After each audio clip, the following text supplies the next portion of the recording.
Using the bolster or an equally generous cushion to support the front of the body in child's pose transforms it into a supremely comforting posture.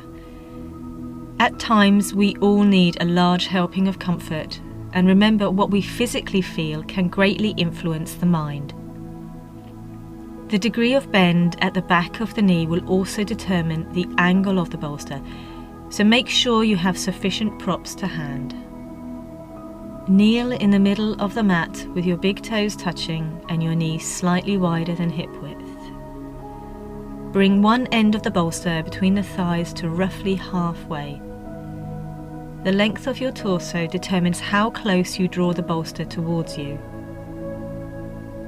If you have cushions behind your knees and your hips are not resting on your heels, then you will want the front end of the bolster raised on blocks. As you exhale, fold the torso forward at the front of the thighs so that you can comfortably rest your chest and abdomen on the bolster. If the bolster is raised on blocks, you will be able to feed the hands underneath it as if you are hugging the bolster.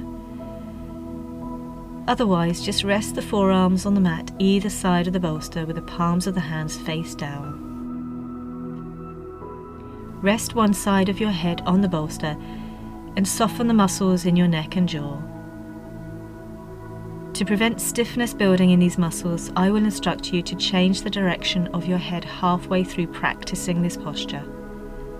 Now let your mind rest with your breath and the natural expansion of the belly as you inhale, followed by the soft release of weight through the torso as you exhale. As you inhale and your abdomen presses against the bolster, try to draw its soft texture into your belly. Then, as you exhale, feel it spread into the sides of your waist and across the lower back. This whole region is deeply physiologically affected by stress and our emotional responses, so let your body sink into the bolster with each exhalation, and let the bolster absorb any residual anxiety and angst. Stay connected to the soothing nature of your breath in this position. Feed the breath slowly down through the center of your spine as you inhale, and soften through the back of your body as you exhale. Focus on the tactile sensation of one side of your head resting on the bolster, and encourage softness through the ear and the side of your face. With your next exhalation, turn your head to the opposite side, and as you exhale, soften that side of your face and through the ear. Release any tension through your scalp and soften over the tops of your shoulders. Soften down through the arms into the elbows and along the forearms into the hands.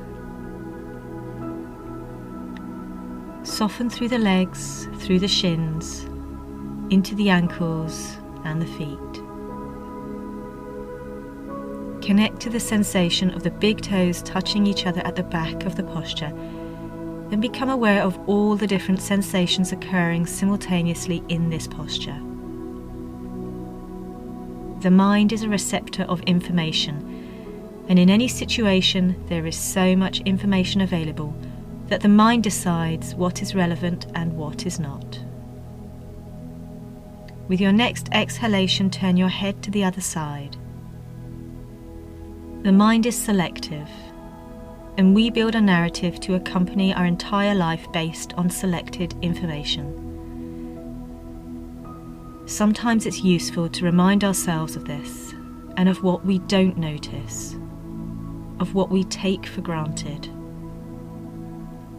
of what we choose to ignore. Take a deep breath and exhale. You are safe.